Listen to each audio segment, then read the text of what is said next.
Social మీడియాలో గొప్పగా project చేసుకుంటున్నారు. కోడి పందాల్లో ₹1,00,00,000 సంపాదించారు సో అండ్ సో వాళ్ళు, ₹1,50,00,000 సంపాదించారు సో అండ్ సో వాళ్ళు, 10 లక్షలు సంపాదించారు సో అండ్ సో వాళ్ళు అన్నది.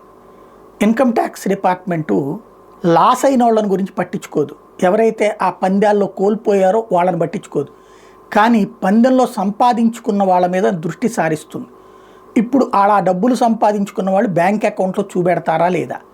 చూపెట్టకపోతే రేపో మాపో ఐటీ రైడ్స్ జరుగుతాయి. ఆ తర్వాతన ఇష్యూ నడుస్తుంది.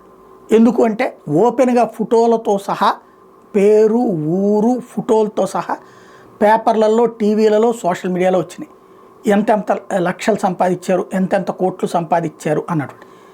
వీళ్ళందరూ అట్లాగే చివరికి పందెంలో గెలిచినటువంటి కోడిని ₹1,00,000 పెట్టి కొన్నాము ఇట్లాంటివన్నీ ప్రొజెక్ట్ చేస్తున్నారు. బట్ ఇప్పుడు వాళ్ళందరి మీదన ఐటీ కన్ను ఉంటుంది.